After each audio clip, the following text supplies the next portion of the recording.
We're going to be looking at a documentary based on a best-selling book called The Bible Unearthed and exploring the field of biblical archaeology.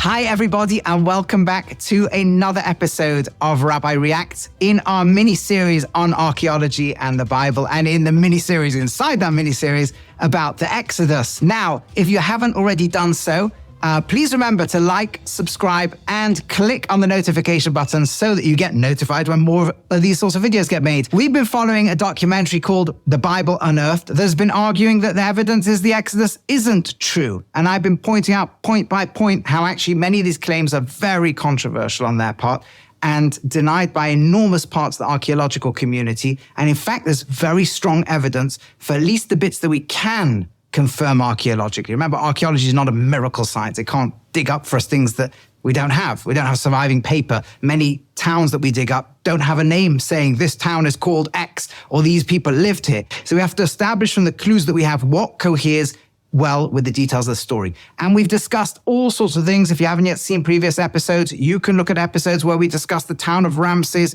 that the Israelites build, the town of Pithom, the actual crossing of the sea even. All sorts of exciting stuff. In today's episode, what I want to explore is actually how so many details of the story, literally from the migration into Egypt all the way through, seem to match facts that we have now been able to ascertain archaeologically and have coherence with, evidence for, that makes it seem that the author seems to know micro details at every single point of the story. It suggests authenticity. It suggests an author who knows the details of what's going on each specific point in time in a way that a later human author just could not have done. First, let's start from the beginning of the story, the movement of Semitic peoples, Jacob and his family down from the land of Canaan into Egypt at around, let's say, the mid-2nd millennium BC.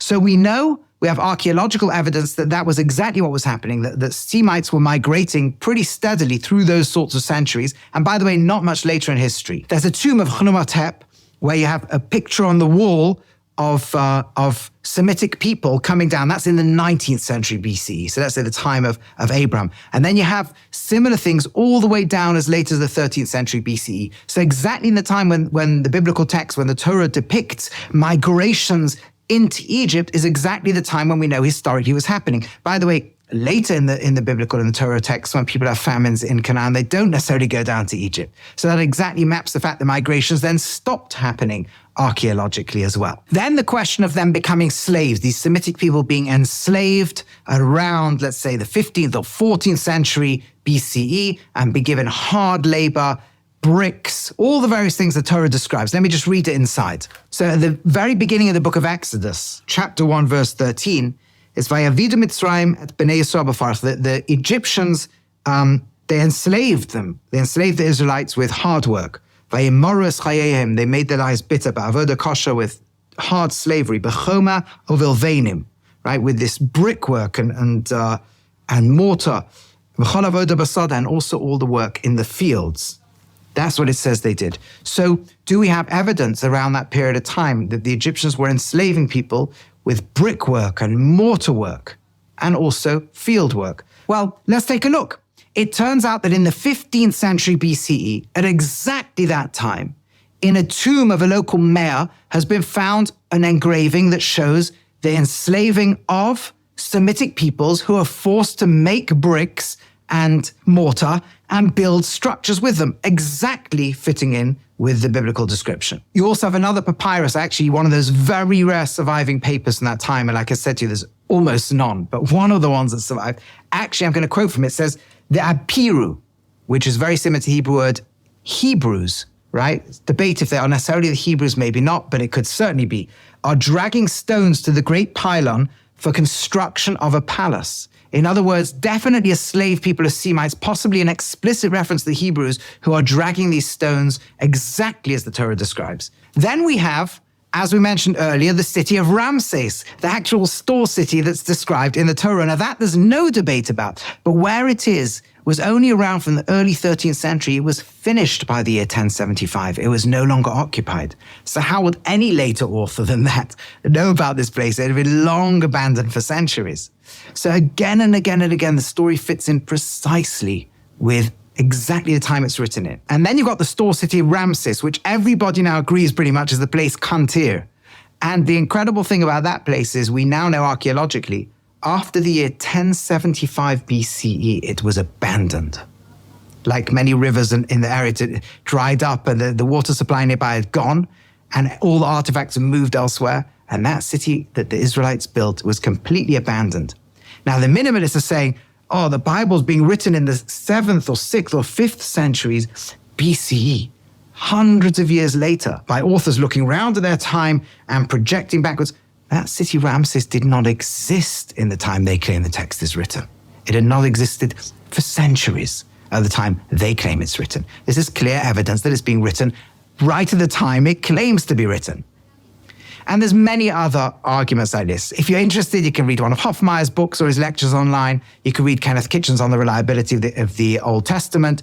You can see the Israeli scholar Joshua Berman. Lots of people have written on this. And you can see lots of details of how precisely the story maps, the Torah's depiction maps exactly what was going on at the time. But perhaps the strongest piece of evidence is by a researcher called Benjamin Noonan, who's an expert on linguistics at the time and wrote detailed study of all the loan words in Tanakh, in the biblical corpus. And you see every language absorbs from the languages around it. So if you took Hebrew today, modern Hebrew, it's full of English words, which means any future historian will know that if they read Hebrew literature in the 21st century, they will know that the dominant culture at the time must have been English language cultures because it's so full of English words like televizia. That's clearly, an English word, and so on. You could do exactly the same with biblical Hebrew.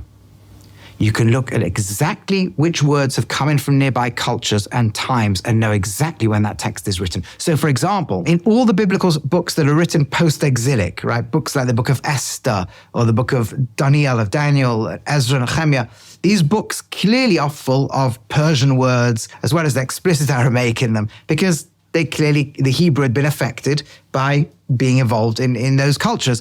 Or kind of 8th century BC texts have Assyrian because the Assyrians are there. Well, the Torah has absolutely none of those loan words in it. Not one Persian word from the 5th, 6th, nothing from the 7th or 8th century Assyrian, which means this text is not written in those times. The Hebrew of those times had those foreign words, and the later biblical books have them. The Torah has none. The Torah only has loan words from one culture, Egypt. And the words come from one time, 13th to 10th century BCE.